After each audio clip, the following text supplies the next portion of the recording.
रात के करीब 12 बज चुके थे। रामपुर गांव में किसी एक घर से किसी का बर्थडे मनाने की आवाज आ रही थी।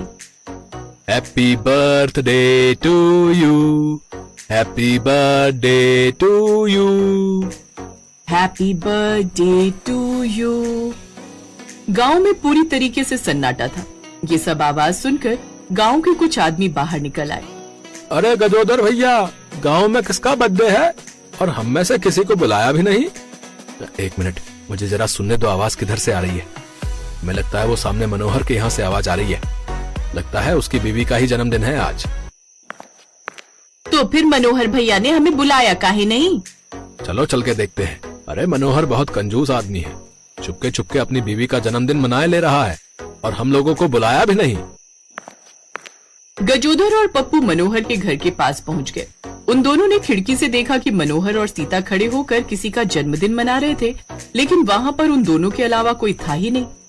अरे मुझे लगता है ये मनोहर वाह और उसकी बीवी दोनों पागल हो गए हैं। गजोधर जल्दी से मनोहर के घर का दरवाजा खटखटाने लगा।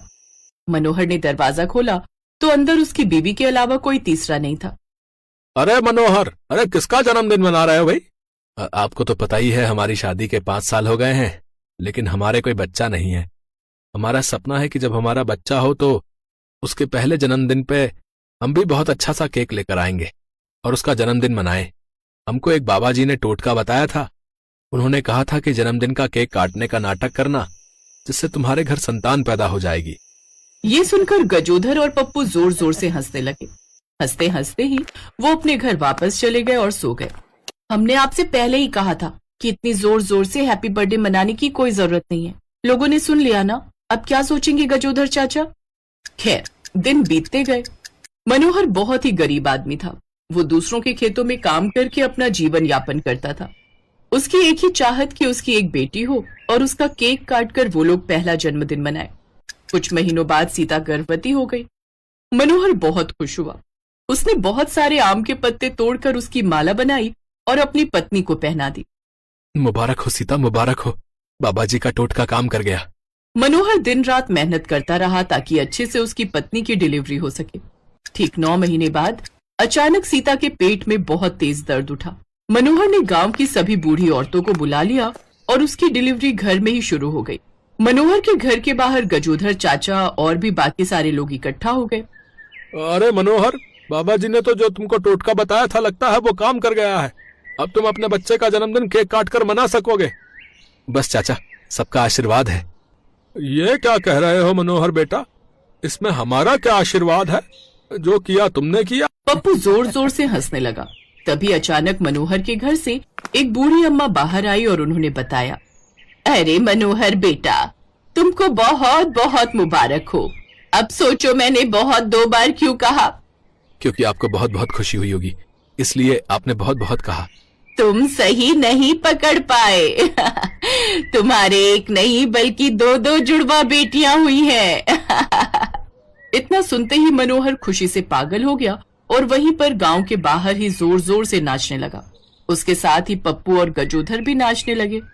अम्मा ये सब देख रही थी। अम्मा मनोहर के पास आई और उसे जोरदार थप्पड़ मारा। अब नाचते ही रहोगे या जाकर अपनी जुड़वा बेटियों को भी देखोगे? अरे हाँ माँ जी, मैं तो भूल ही गया था। खुशी में थोड़ा पागल हो गया था। मनोहर भागकर अपने घर के अंदर गया तो देखा उसकी 2 बहुत ही खूबसूरत जुड़वा बेटियां लेटी हुई थीं। सीता भी बहुत खुश लग रही थी। धीरे धीरे मनोहर और सीता मिलकर अपनी दोनों जुड़वा बच्चियों को पालने लगे। सीता, हमारा बहुत ही पुराना सपना था कि जब हमारे संतान पैदा होगी तब हम उनका जन्मदिन ठीक वैसे ही केक काट कर मनाएंगे जैसे बड़े बड़े शहरों में मनाया जाता है। हाँ, चिंता मत कीजिए। अभी तो हमारी बच्चियां सिर्फ 6 महीने की हुई हैं। अभी 6 महीने बाकी हैं। मनोहर जिन खेतों में काम करता था वहां पर फसलें लग चुकी थी, इसलिए अब उसके पास कोई काम ही नहीं बचा था। इसीलिए वो भागकर गांव के प्रधान के पास गया। प्रधान जी, मेरी 2 जुड़वा बेटियां हुई हैं। खेतों में काम चल रहा था, वो भी अब बंद हो गया। कोई काम हो तो बताइए। मनोहर, अभी हमारे पास तो कोई काम नहीं है भाई। अगर कोई काम आता है तो मैं बताता हूँ। अच्छा, बहुत बहुत धन्यवाद प्रधान जी। मनोहर प्रधान जी के घर से वापस आ गया। बाहर आकर वो इधर उधर काम ढूंढ रहा था। मेरी बच्चियों के जन्मदिन के सिर्फ 6 महीने बाकी हैं। मुझे उनके लिए अच्छे अच्छे कपड़े तो लेने ही हैं, साथ ही साथ मुझे उन दोनों का बहुत बड़ा बर्थडे केक भी लेना है, वरना हमारा सपना अधूरा रह जाएगा। घूमते घूमते वो गांव से बाहर निकल गया। उसने देखा कि ट्रक पर कुछ सामान लोड हो रहा था। मनोहर भागकर सुपरवाइजर से मिला। साहब, हमको भी थोड़ा काम दे दीजिए, काम की जरूरत है। मैं कुछ भी कर लूंगा। गाड़ी में सामान लोड करना हो, झाड़ू लगाना हो, पोछा लगाना हो, कोई भी काम हो मेरे लायक, मुझे दे दीजिए। ट्रक में सामान लोड करना है, कर लोगे?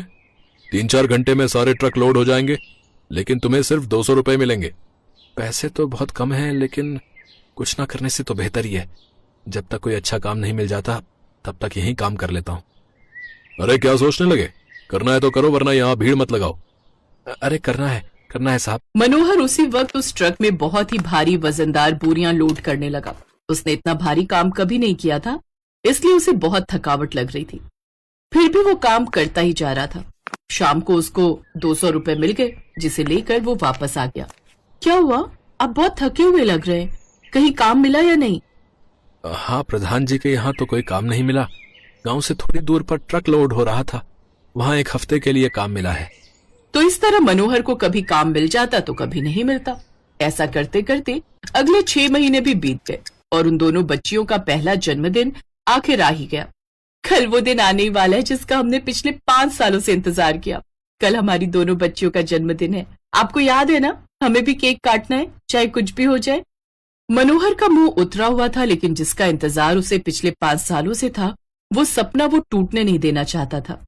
चिंता मत करो सीता, मैं किसी भी कीमत पर अपनी बच्चियों का पहला जन्मदिन का केक जरूर काटूंगा। मनोहर के पास कुछ पैसे थे, वही पैसे लेकर वो बाजार चला गया। वहां पर उसने अपनी दोनों बच्चियों के लिए बहुत ही सुंदर सुंदर कपड़े खरीद लिए। कपड़े खरीदने के बाद उसके पास सिर्फ 200 रुपए बचे। अब इन पैसों से जाकर केक ले आता हूँ। मनोहर बाजार में ढूंढता ढूंढता एक केक वाली दुकान पर पहुंच गया। भैया जल्दी से कोई केक दे दो, मेरी 2 जुड़वा बच्चियों का जन्मदिन है कल। हाँ, ये लो, ये बहुत बढ़िया केक है, सिर्फ 300 का है।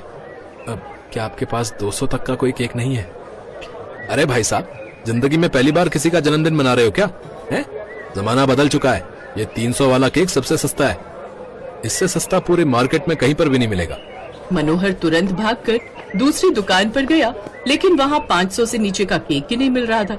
उसने पूरी मार्केट छान मारी, लेकिन कहीं पर भी उसको 200 में केक नहीं मिला। लगता है हमारा 5 साल का सपना आज टूट जाएगा। हम अपनी जुड़वा बेटियों के पहले जन्मदिन में केक काटना चाहते थे, लेकिन शायद वो अधूरा रह जाएगा। मन करता है कि ट्रेन से कटकर जान दे दूं, लेकिन मुझे अपनी बच्चियों को भी तो देखना है। मनोहर उदास मन लेकर अपने घर पहुंच गया। क्या हुआ?